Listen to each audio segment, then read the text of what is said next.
السلام لے چوتھے دن جو ہے جناب حزام کے پاس اور آگے کا حزام میں خاص مقصد کے لیے تیرے گھر آیا کہ سرکار وہ مقصد کیا ہے؟ فرمایا میں تیری بیٹی کا رشتہ لینے آیا.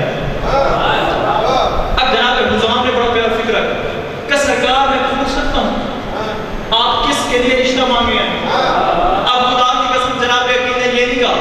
کہ میں اپنے بھائی علی کے لیے رشتہ مانگ رہا ہوں، بلکہ فرمایا میں اس کے لیے رشتہ مانگ رہا ہوں جس کے بارے میں اللہ قرآن میں ارشاد فرماتا ہے ہماری توحید بول کتاب میں اس کے لیے رشتہ مانگ رہا ہوں جس کے بارے میں اللہ قرآن میں ارشاد فرماتا ہے وَلْيَعْلَمَ اللَّهُ مَن يَنصُرُهُ وَرَسُولُهُ بِالْغَيْبِ میں اس کے لیے رشتہ مانگ رہا ہوں جس کے بارے میں اللہ قرآن میں ارشاد فرماتا ہے وَيَبْقَى وَجْهُ رَبِّكَ ذُو الْجَلَالِ وَالْإِكْرَامِ میں اس کے لیے رشتہ مانگ رہا ہوں جس کے بارے میں اللہ قرآن میں ارشاد فرماتا ہے وَمِنَ النَّاسِ مَن يَشْرِي نَفْسَهُ ابْتِغَاءَ مَرْضَاتِ اللَّهِ میں اس کے لیے رشتہ مانگ رہا ہوں جس کے بارے میں اللہ قرآن میں ارشاد فرماتا ہے لَا يَمْلِكُ الشَّفَاعَةَ إِلَّا مَنِ اتَّخَذَ عِندَ الرَّحْمَٰنِ عَهْدًا میں اس کے لیے رشتہ مانگ رہا ہوں جس کے بارے میں اللہ قرآن میں ارشاد فرماتا ہے فَآمِنُوا بِاللَّهِ وَرَسُولِهِ وَالنُّورِ الَّذِي أَنزَلْنَا میں اس کے لیے رشتہ مانگ رہا ہوں جس کے بارے میں اللہ قرآن میں ارشاد فرماتا ہے اطیعوا اللَّهَ وَاطِیعُوا الرَّسُولَ وَأُولِي الْأَمْرِ مِنکُم میں اس کے لیے رشتہ مانگ رہا ہوں جس کے بارے میں اللہ قرآن میں ارشاد فرماتا ہے إِنَّمَا يُرِيدُ اللَّهُ لِيُذْهِبَ عَنکُمُ الرِّجْسَ أَهْلَ الْبَيْتِ وَيُطَهِّرَکُم تَطْہِیرًا میں اس کے لیے رشتہ مانگ رہا ہوں جس کے بارے میں اللہ قرآن میں ارشاد فرماتا ہے إِنَّمَا وَلِيُّکُمُ اللَّهُ وَرَسُولُهُ وَالَّذِینَ آمَنُوا الَّذِینَ یُقِیمُونَ الصَّلَاةَ